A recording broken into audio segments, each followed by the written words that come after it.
Welcome back to another Creative Encounter podcast. I'm your host, Juiette, and thank you guys so much for tuning in. Hey, if you guys are watching on YouTube, hello, hope you're doing well. We love that you will subscribe to this channel. We hope that if you're on Spotify, that you can leave us a rating. And if you're on Apple Podcasts, please leave us a review. It helps us to reach so many more creatives, the more people who are following and liking the videos. But today, I am here with an amazing guest. This is one of my homies. Her name is Anai, and she is an amazing creative. And I'm so excited to have the opportunity to chat with her today. Anai, how you doing today? Hey, good. How are you? Doing great. So guess what? So you are like my first guest to do this thing virtually. Really? So, yeah. So, we're going to work out all the bugs and everything as we work it out. But this is cool. I was like, I know you're in a different state, but I was like, I got to interview her. I have to interview her because she's doing some amazing things. I'm worked out. Yeah, it's going to be awesome. But how's your day going so far? It's good. How about you? Good, doing good, yeah. I actually had another guest earlier. So after this, I'll be winding down. So it'll be cool. Yeah. Now, we connected, I'll say 2 years ago, you actually did okay, so this is during COVID. Okay. And we connected initially because I was doing like a music minute type thing with creatives. I don't know if you remember that. Yes. I was ask you, I'm thinking about it today, and I'm like, I feel like we both know so many music people and have done a lot, but I don't remember what the first thing was. Yep, so that was it. Yeah, because I believe I had Hector or Genesis to do one. Yes. And I always pay attention to people who like it. I look for other creatives to kind of recruit and be like, hey, are you interested in doing it too? Reached out to you and you sang a song. I think you sang one of your new songs. Yes. Oh my God. Was it Just Got a Feeling? Yeah. Yes. Yep. So you sang that jam. Wow. Yes. Yep. Was that your first single? No, it was like my second, I think. Or third. Okay. Yep. And you had like the red, it was like kind of like red theme. Yeah, I had a red background. I was blonde. Yep. Mm-hmm. Yes. Holy smokes. I forgot about the hair. Love it. But yeah, so like you did that, and that's for my business, Starving Artist Courses. And then since then, we've just been following each other. Then you were in my session when we did the Todd Delaney course with like the, putting the songs together thing. That was crazy. And then I just saw you at the wedding. Yep. Say it again. You helped us record our pre-production, right? Yep. Yes. Yeah, that was it. Yeah. And then you were just at the wedding. Congratulations, Hector and Genesis. You guys just got married a couple weeks ago. So that was cool. That was beautiful. Yeah, but man, so like we haven't physically face-to-face met each other yet, but we've been like connected for a couple of years. So cool. But yeah, so tell me, I want to know your backstory. So I just see that you're a vocalist, songwriter, all of that. I always love to hear like pretty much like how did it all start? Like where did you start feeling that urge and that calling to kind of get into your creative giftings? Yeah, I mean, I've always had that musical thing in me. I come from a really musical family too. Like all my siblings are gifted. My dad is a really wild guitar player. Like we just kind of all like came out of the womb either singing or playing. That was just it. There's definitely, roots in my family to that. But I started doing things. I started taking it more seriously when I was like, I don't know, like 11 or 12. Sat my parents down and like made them listen and be like, okay, this is like what I'm trying to do, and they were really supportive with that too. Oh, I love it. That's so awesome. So 11 and 12. So that was around the time that I remember I was like personally like in the youth choir, youth ministry. Did you get your start in any type of like church setting, or were you singing more on your, in a couple different places, honestly. So I have like a very varied different church background. Like I danced and did more of that side of things in the first church that I was in up until I was 12. I'm originally from Michigan. Okay. So that like in Roseville on 12 Mile in Michigan. So that's like where that church experience was. And then with non-denominational, super Pentecostal, like the whole run of everything. And then I moved, I didn't physically move, but I ended up going because that church didn't have like a youth group, right?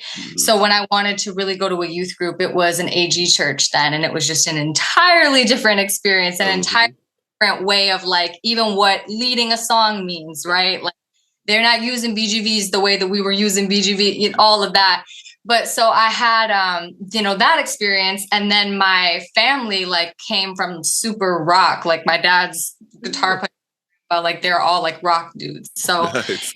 wild experience, like this mixture of growing up for a long time in a far more gospel environment as far as the music went and all of that. And then I go like to the AG and it's like super CCM that I really never heard like that. And then I'm like squelting Ann Wilson at 12 years old, like alone by heart. Like what? I love it. That's so dope. So that explains, because you got some gospel flavor to your voice, girl. You be singing. I just be saying to myself, I'm like, this girl is like just light skinned black, you know? Oh, I was so influenced by Black women growing up. I always have to give the credit to there, but just the church that I grew up in and the people that I grew up that were singing, so much influence from my childhood and all that. And just the proximity that I've always had, even now. That's so cool. I love it. That's awesome. Okay, so then that's when you kind of started getting into your music. And I know you mentioned your dad as a musician. Do you play any instruments too, or mostly just strictly vocals? So I play keys as well. I'm not like, I wouldn't say that I'm a keys player. Like I'm definitely more vocal based, but I'm a producer also. So it's really my ear for me. Like I'm so specific about everything. So I do like vocal arranging and I pick apart every way that I want things to be musically, even if I don't necessarily play that instrument, So that's more of my world with the songwriting and all of that. But I always wanted to play saxophone, and I feel like I will do that in my lifetime still. No way. That's cool. I've never played any like woodwind or like brass type like instruments or anything. I've always done, guitar, drums, those types of instruments. But yeah, I would love to eventually get into, more string too, like actual like violin. I would actually love to start dabbling in that stuff too. Oh my God. I tried to play violin. That was the first instrument I tried to play when I was like 6. It went terrible. 6? Oh, it went terrible. So bad. Oh my God. Because what a violin sounds like when it sounds bad, it's like cats are screeching, Right. There's no like wiggle room where keys, just figure out, move your fingers around, write notes. But a violin, no. So it didn't go. It's so funny because like with the keys, you're like always a half step away from the right note. Violin, you're like, if you're off, it's over. It's just off. That's hilarious. Yeah. All right, cool. So you mentioned like vocal arranging, and I see a lot of stuff, on IG where I believe you're teaching. You have like a course or some type of like, tell me like the business. Like we talked a little bit about the ministry. Is it like your business that you're doing? Yes. Okay. So tell me about that. So I'm a vocal coach and I go by the holistic vocal coach. And I really got led to that type of vocal coaching just through the people that I was working with. I was realizing that so much more was connected to vocal health and performance than just how you sing. It's emotional health, physical health, spiritual health. There's just so much that can go into it. You could have something going on in your shoulder or at the base of your neck that's causing your voice to operate a certain way, So I started to really realize some of those things in working with people, and I had to just go more in that direction. So I do one-on-one stuff with people, and most of what I do is virtual. So I have clients that some of them are in the UK, some are in Cali, some are in Texas. People kind of spread out everywhere. And then I do also do studio coaching sessions too. So that helps people to get their best takes when they're recording a song. That's the producer in me also, knowing kind of what to have people do in a moment or how to guide them, to those best recorded moments.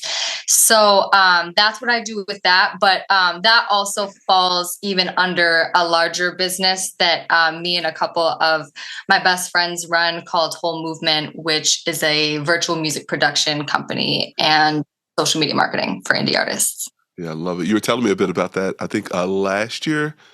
You were mentioning that earlier. Yeah, 2022. Yeah, so earlier last year, you were telling me a bit about that. I love it. Now, both of us are producers and stuff, so I definitely feel what you're saying with there's a difference between vocal performance live and then studio performance. They're like two different dynamics. Like you can sing on stage all day long or sing with a choir or whatever, but it's a whole nother game when you're in the recording studio. There's different elements, different just different things you have to keep in mind as it goes to like levels and sound and, how to, balancing the mic and different things like that. There's so many components. And it's also that you're well versed on both ends of that, Thank you. Yeah. And you use, I think you said you use Logic? Mm-hmm. Okay, cool. So when did you start getting into like the production side of things? So it's been a slow fade. Oh my God. So like 2020 is when I realized like, oh, and that was more so because of a producer that I was working with, and the notes that I was giving were so detailed and so specific. He was like, I think you might be a producer. Right. And I was I think you should take over. Yeah, like and he's incredible what he's doing, but he was just recognizing it in me, that I hadn't figured out yet. I just thought I was picky about everything, which it's like, yeah, but that's because your ear knows, what should be going on. And so I produced alongside of two other people in production that whole album, which was like 4 tracks. And so it was a lot that I learned in production. I sat in on their pre-production and helped guide, the things that I was asking for to be heard and stuff, and seeing how they were bringing that through with their hands, So that's kind of been the journey since 2020 has been very vocal. Like I'll sit in sessions with producers and be like, okay, can you move this here? Can you do this? And now I literally just got my own equipment like a couple weeks ago. Oh, wow. And I sat down and I'm like already like doing my pre-production for my album right now because I was being very specific about how I wanted it again, and so things started to move fast to done, and I'm grateful for that. But it's been, on its way, and now I'm just starting to force it into my hands. So, oh, that's so awesome. I love it. Yeah, it's crazy. Like the reason I built this studio was because I listened back to like first recordings and things like that were done elsewhere. And I'm like, man, I kind of want to put my hands on this to kind of get the sound that I want. When you're first starting, you don't really hear everything sonically because it's like, oh, this is the first chance. I'm just giddy. I'm just excited. Right. Then as you continue to produce and work on things, or even just compare and listen to other music that you're influenced by, you're like, oh, wow, sonically, this could have sounded, better. So that was pretty much the same thing. So sometimes I feel like God just kind of just gives us that urge to be like, man, I want this to sound dope. And then we just take it in our own hands sometimes, Right. Yeah. I'm getting comfortable now being like, okay, this is what we're doing. Yeah. I love it. That's so dope. All right. So there's been like a whole, like, I guess, like, I'll say evolution of your work as a creative over time. Now, kind of on the personal side too, I know there's been kind of evolution, transformations in certain areas as well in regards to, I know, like the name and different things like that. So when we first met, I was talking to Paris at the time, right? Okay. And then most recently, I believe, was it 2021? It was the very beginning of 2022, but I didn't announce it until March. Yeah. Until March of 2022. Okay. And now the name is Anai, right? And I know that was a whole journey for you. I was actually kind of, following that whole thing. You're kind of posting about the story and, how that was going. So kind of explain to our, our fans, our followers, what was that whole shift? What was that? Yeah. So this is actually going to be the first time that I really go into the story. Yeah. Cause I tried to do it, I made like a summary Spark Note version on like a video on Instagram, but it was just kind of hard to even fit. And I do better conversationally anyway. So I feel like this is better. Yeah, good. But yes, it was a whole episode. I'll say like my life was pretty wild and honestly pretty traumatic leading up into the last couple of years. Even growing up, when I was little, I grew up in a very chaotic, difficult family environment, which we are just now figuring out this year why it was the way it was, through therapy and stuff, thank God. But like, it was a lot. And, when I finally got out of that environment, I was so excited to be going to North Central. I was moving to Minneapolis, which felt like such an important thing to me because I knew for where I was at, I had never experienced peace in my life up to that point. So I needed to just leave and like heal and like figure things out, right? Like that's what I was trying to do at like what was I, 19 or 18 when I first left. And so then after my first semester at North Central, I'm visiting home in Michigan, and I get in a head-on car accident that almost killed me on the spot. Yeah. Wow. So that was really, really wild. And like I said, I mean, literally that hit was so hard. It was a head-on. I was going like 40. Person that hit me was going like 60. And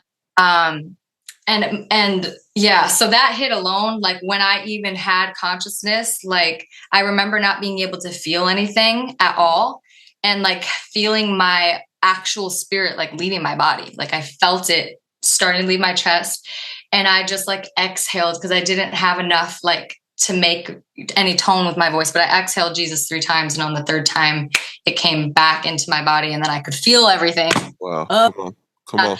Oh, and then they ended up getting to me, which honestly, my car should have blew up because I had a gas leak that was really bad. Like, so, and you had a gas leak. You had a gas leak prior or after the accident? Prior. Wow. And then I got hit, and like the car smoking, like I'm waiting for someone to get to me. Like it was just insane. So yeah, almost died on the spot, and then had to hold on through it. And I never passed out though. Like even when that initial thing happened, it more so felt like my spirit was just going to leave my body, but I didn't have a blackout moment. So I was awake for all of it, like them cutting me out of the car, like it broke my hip more. Like it was very traumatic, honestly, you know? And, from then on, I ended up being in the hospital for like a month.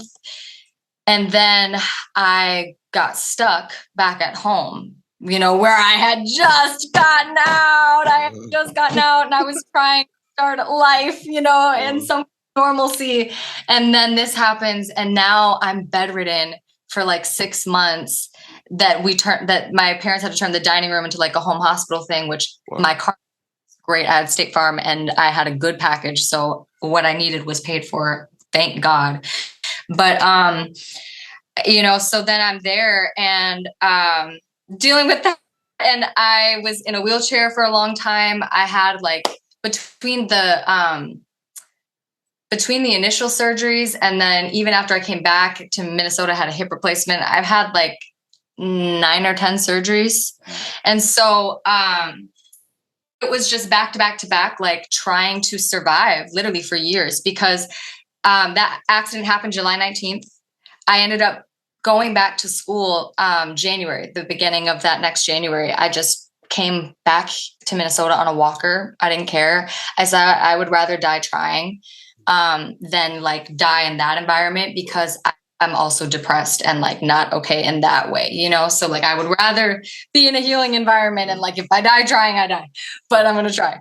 So I came back and, you know, that I had 4 more years to go still of college. And I also did a semester while I was in the hospital. And while I was like, now I was on like the 360 milligrams of morphine a day out of my mind doing school like that. Like, I can't even believe I did that looking back. Every single day. Oh yeah. I was on narcotics for almost 5 years. Wow. Yeah. And everything. I mean, morphine, Dilaudid, fentanyl, Percocet. They had me on fentanyl and Percocet at the same time. That kills everybody. So I really had a period of this time where it was like, it was so interesting the way the whole journey went. I saw God really do a lot of process healing, you know. The first like 6 years of the time, everything was process healing. And it was hard because I was running a ministry called Praise Gathering at North Central. I was the music director my junior year and I was the director my senior year. Mm-hmm. And I was seeing people get healed under my hands. Shortly after my hip replacement, I'm getting in and out. I'm barely able to walk and I'm seeing people getting healed. And I'm like, okay, so like, right. How do I even, you know, like what is that? I still don't know what that is, but it was really hard all the way through college, you know, being on that amount of medication and like having a period of time where I almost literally overdosed on the fentanyl and Percocet because I had a patch for the fentanyl and then I had the pills. But when I changed pharmacies, like my brand was different of the medication, even though the levels didn't change. If it's made in a different factory, it can affect you differently. So I was overdosed in my blood levels and I couldn't hear my thoughts even. Like I was falling asleep in choir but I wasn't falling asleep. I was going in and out of consciousness. But I didn't really know that because I just knew I felt really bad since my hip replacement anyway. So yeah, that ended up happening. Went to the hospital. They said, you shouldn't even be standing. Like, how are you even here? I'm like, dude, I've been like this for 3 months and I've been working and I've been doing school. Like, and so I just threw the patch off and I said, that y'all can keep that. I'll deal with, the rest, the pills for now. But then I ended up fully getting off in 2021. And the way that came about, and I promise I'm answering your question. I'm sorry, it's just long. No, you're good. You're good. All connected. Yeah. But so, I graduate in 2020. It's the pandemic. And actually 5 days into 2020, before I even graduated, one of my best friends dies suddenly, randomly. And we do think now that it was COVID and that it was one of the cases, like it was before COVID was known to be in the US. So I think it was the case. He just wasn't feeling well one day, went to the emergency room or the urgent care in Maple Grove and just died right there. And somehow they couldn't revive him. He was also a Black man and an organ donor. So I'm just going to put that out there for Maple Grove. But that really, really did it for me of like, I already was pretty traumatized in my life, at this point. And then when I walked into we didn't even know he had passed and walked into the dead body, in the hospital, without even being warned that he was going to be there dead, Yep. So that for me did it. Something kind of snapped of I couldn't eat after then for a long time, honestly, for a couple of years.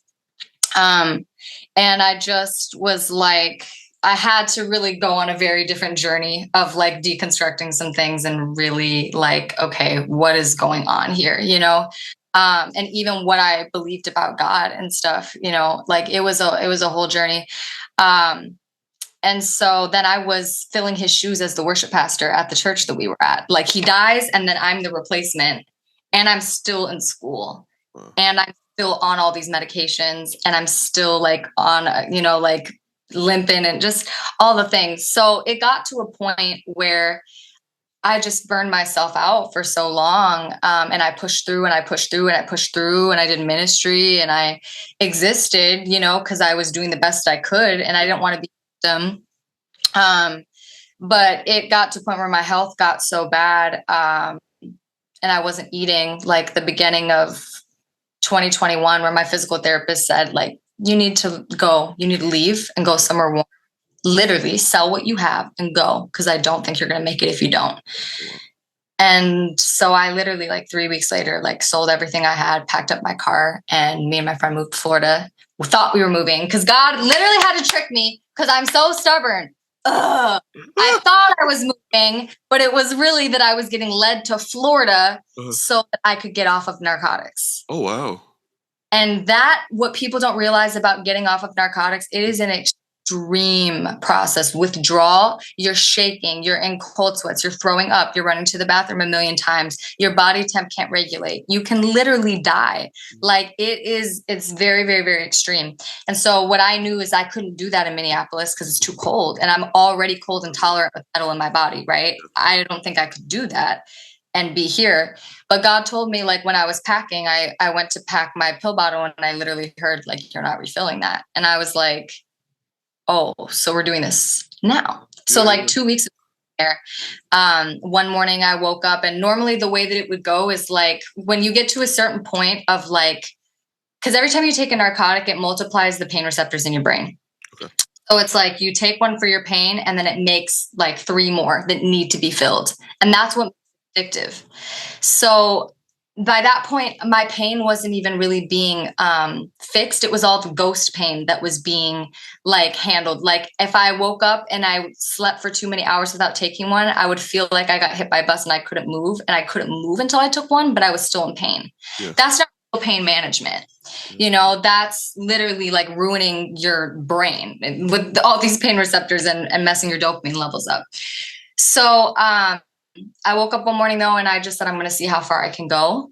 And I made it 11 hours. And then I did it the next day and I made it 17. And I was messed up by the end of messed up. But then the third day I just said, okay, that's it. And I never took it again. Wow.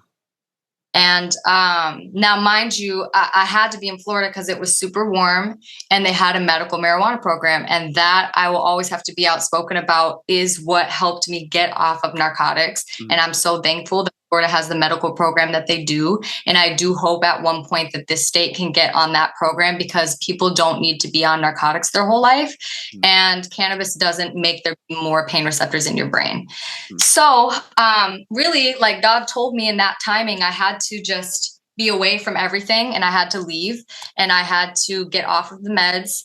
And I couldn't sing for a year, you know, because I was smoking a lot. So like I couldn't sing, but I had to go through that process to get through it so that when everything else circled around, I would be ready, you know. And I look back and I'm really glad that I was obedient when I was and that I like didn't just keep trying to push to make what I wanted happen, because I definitely thought that. But I had to go through and get healthy enough to be able to withstand the call on my life, you know, which I've always known has been there. But it's been a fight just to exist in the 3D, literally like in the earth. It's been hard to not die like for those amount of years. And so bringing all this to the name change, you know, by the time I had moved back, you know, God told me to move back to Minneapolis, like in May. I was so mad. Here, I was so mad. I just wanted to be somewhere warm, but I knew this was. You were loving Florida.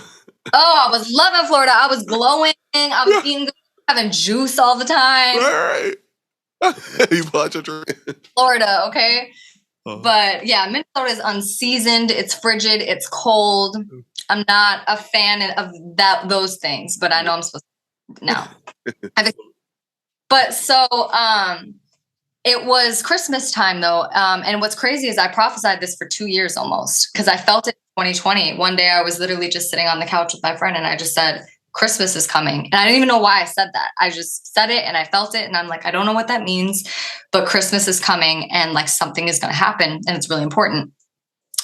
And so Christmas comes, nothing happens. I'm confused because I know what I heard, you know.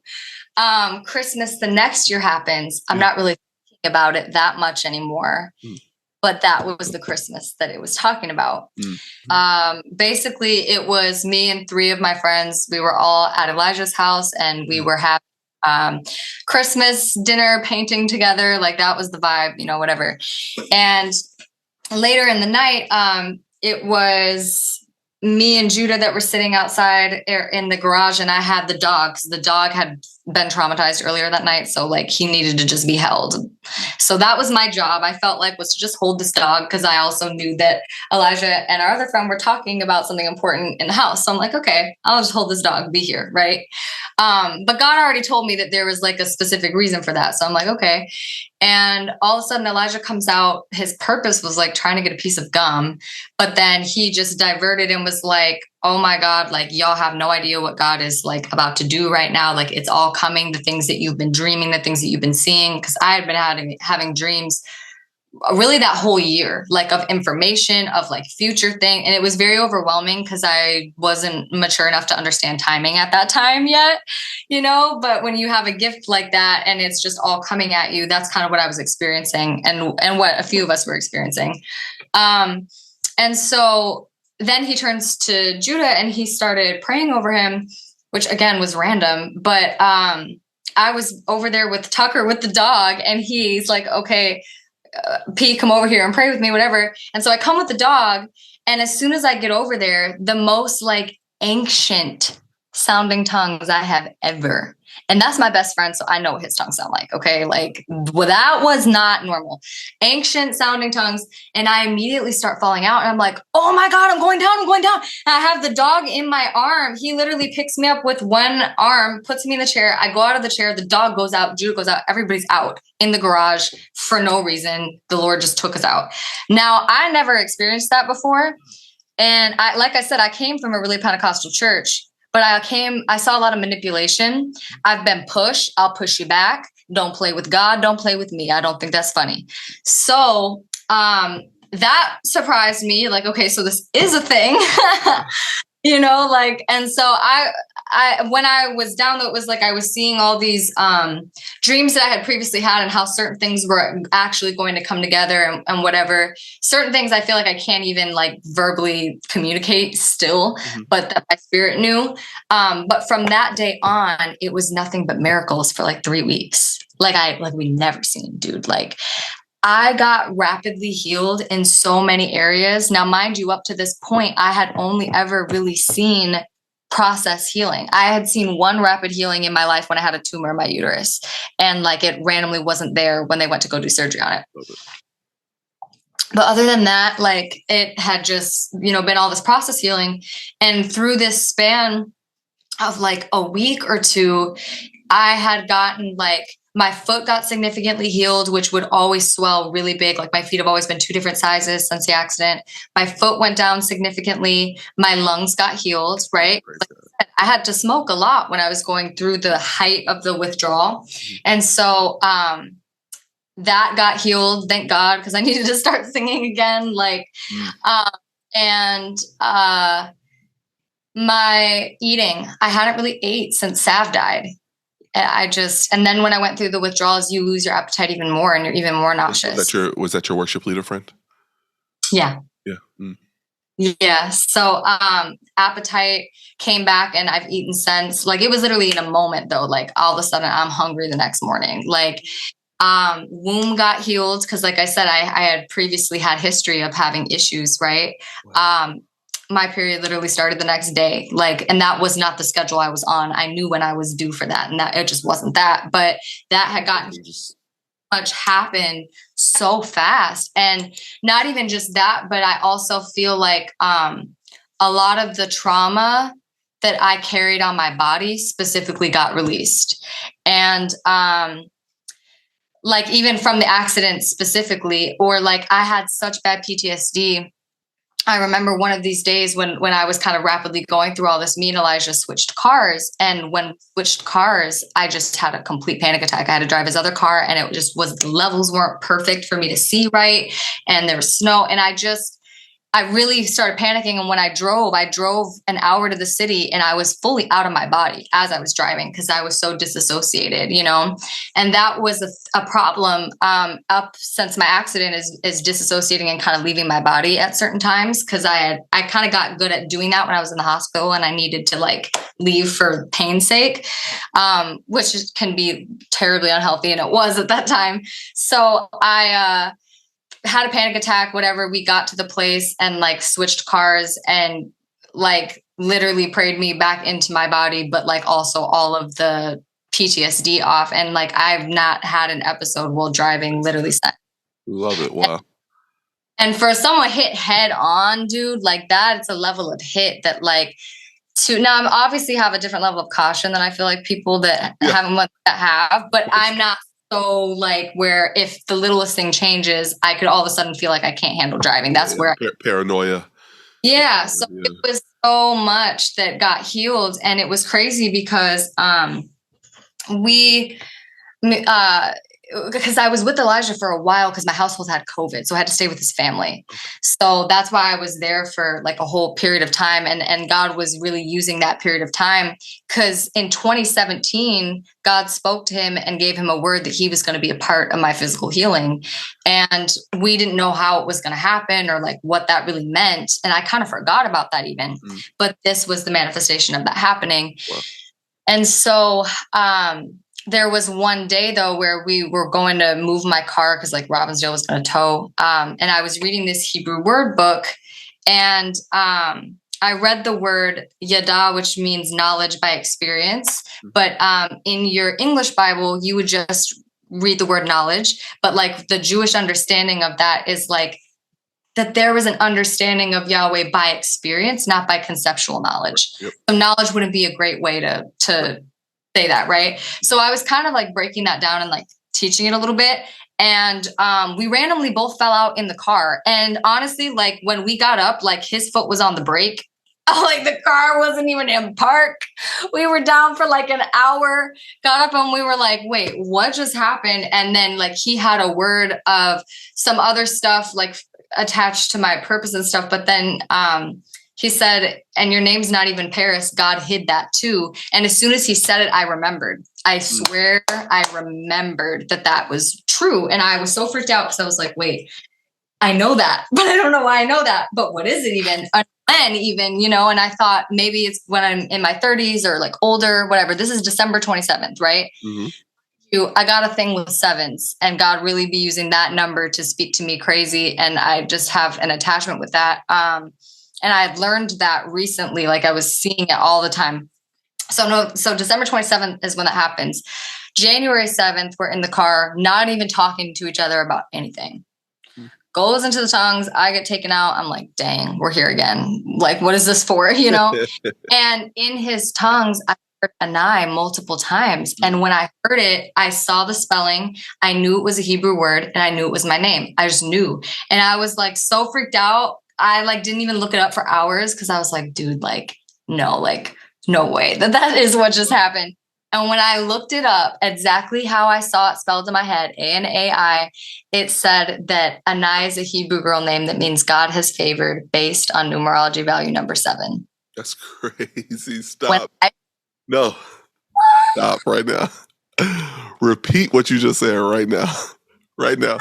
Googled the name. I didn't even say Anai baby name. Bro, I just Googled Anai. That's all I did. I have the screenshot of it from the day, January 7th, 2022. And it says Anai is a Hebrew girl name that means God has favored based on numerology value number 7. That's insane. Insane. And it was like, dude, I mean, think about though, like Jacob to Israel, like that story, right? And like just an entire like identity shift. And like that was connected to his purpose, like to birth these tribes. And it's just, well, I already were birthed, but like, you know, the whole way that it changed.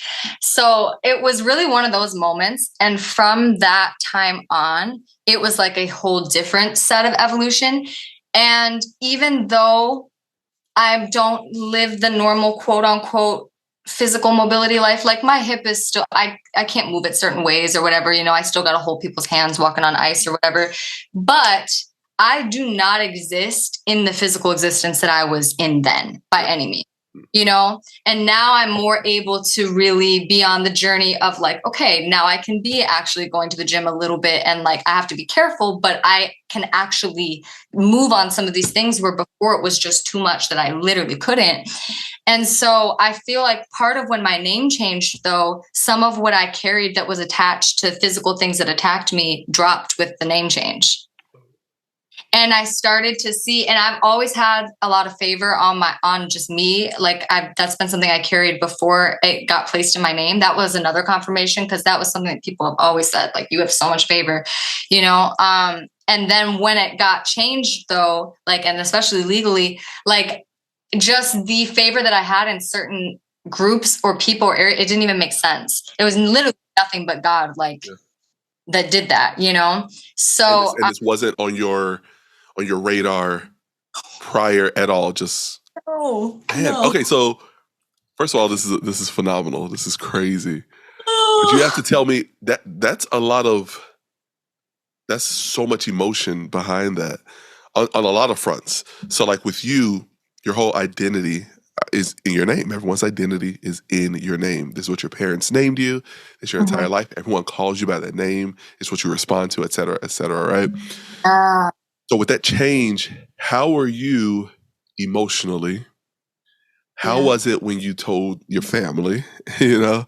That's a big one. You know, we have our friends and whatnot, but family, parents, you know, how was that whole thing there, you know? Well, here's what I'll say about emotions. I didn't feel really up until 2021 because I was on narcotics for all that time. And that really does deaden your ability to feel a range of emotions, right?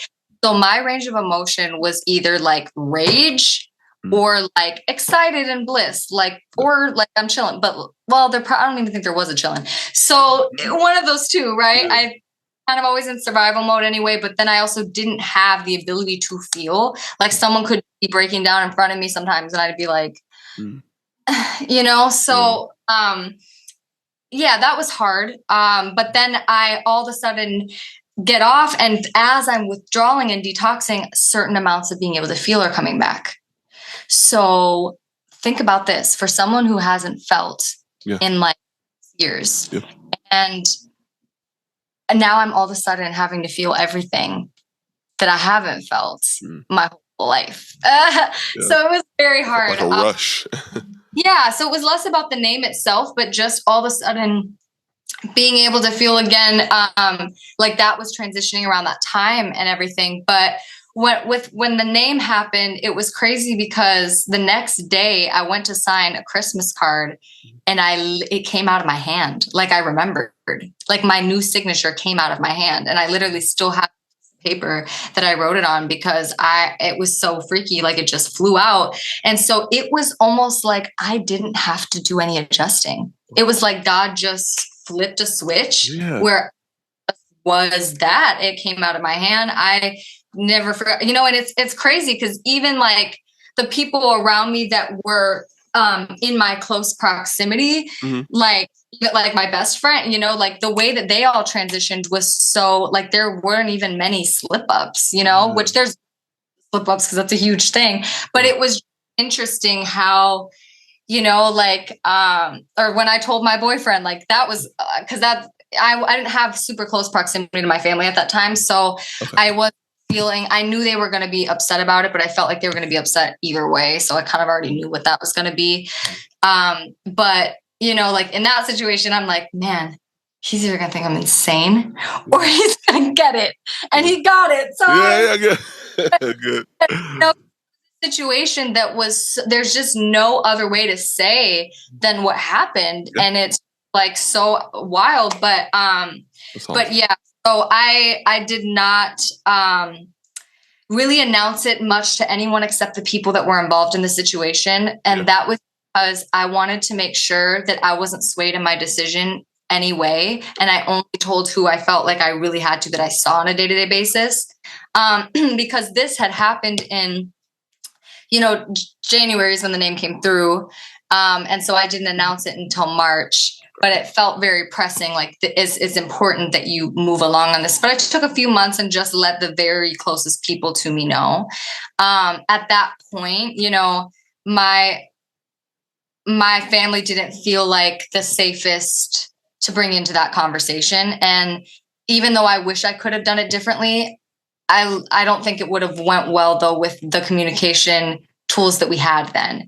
Because we just found out like this year that like we're all neurodivergent, I guess. Like my mom got autism, most of my siblings, and like I might be on the spectrum. I don't know because I haven't done testing yet, but like everyone else is, so probably.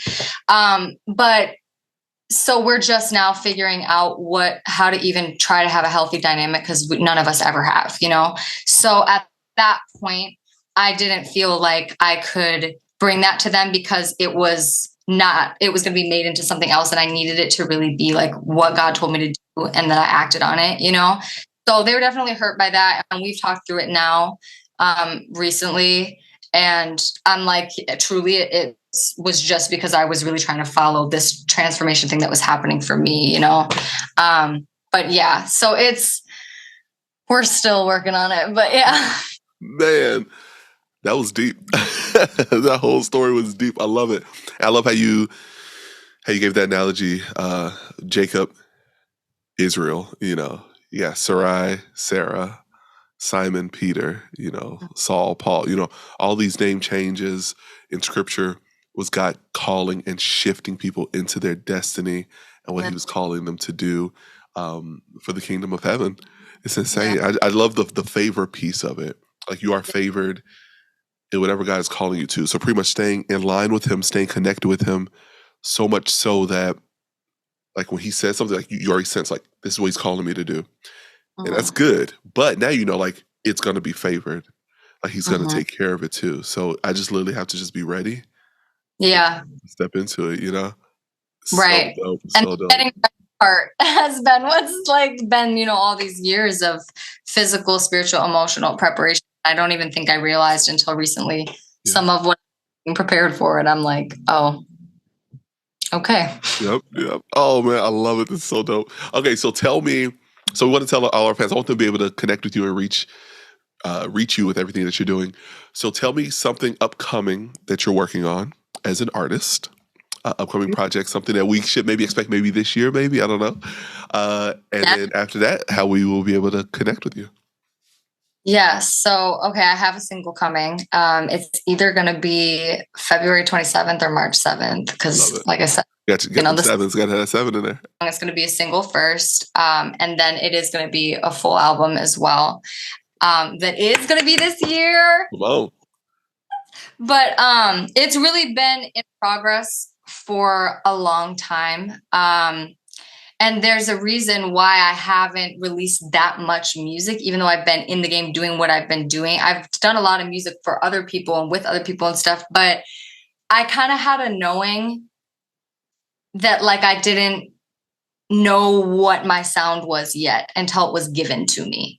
And I knew I could do a lot of different things. And I knew, and it was always an issue of me never fitting in the boxes and whatever. But then I realized like, no, I'm supposed to actually kind of create a new genre in certain ways. And then on top of that, I started to really experience some like angelic visitation, bringing music even type stuff where I like was hearing, they sound like strings, but not strings, but voices, but not voices. And it's like a bunch of them and it's like interwoven, really wild. So I honestly had to process for almost a year, how do I produce what I heard? Yeah. Because I've never heard anything like what I'm hearing. So how do I even do that? And I was given certain melodies, and the first melody I was ever given when I knew that it was that is the melody on Yahweh. Love it. And so I'm so excited for it. Oh, man. I can't wait. So one of these 7s, y'all, is what her one of these 7, the song. Yeah, it's so dope. Man, I'm so excited for you. So, okay. So we always... Oh, platform. I forgot to say. Oh, yeah, please. Okay, Anai Music, ANI Music on Instagram and TikTok. And then the company's page is Wholemvmnt. Whole, WHOLEMVMNT. Okay. Love it. Awesome. And we're going to have these links below in the description as well, guys. But pretty much the way we usually wrap this up is I want you to be able to leave something for the creative, whether it's a question, whether it's some type of motivational spark that we can give them.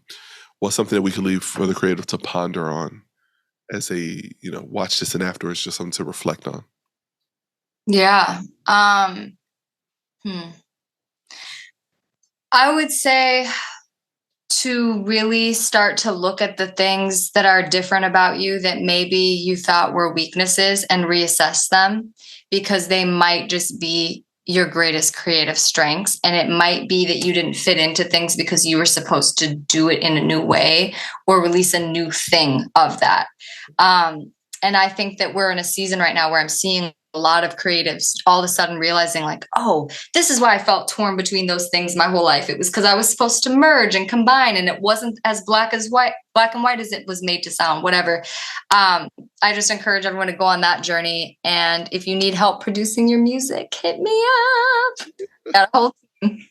Love it. Oh, man, that was awesome. Thank you so much. So on Spotify and on YouTube, we're going to have that below. I want you guys to comment on that to be able to let us know something that you're working on, something that God is freshly putting in you that feels a little different, that doesn't follow the trends and the norms of everything, but you're going to branch out and go for it. I want you guys to comment and tell us that.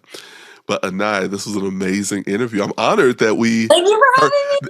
Yeah, I'm honored that we had the full story right here. Man, I know. You're the first one to get it. So dope. This is so cool. Man, well, praise God for you. And I love what he's doing in your life. And we eventually got to record and work on some music together. I can't wait for that day. It's going to be awesome. But guys, make sure you guys follow Creative Encounter. Make sure if you want to partner with this ministry to click the link that's going to be in the description to become a monthly partner so we continue to do this podcast, so we can continue to do the monthly events and just support all of the artists that are on here, especially Anai here. So love you, sis. And we'll talk soon. Love. Thank you. Bye.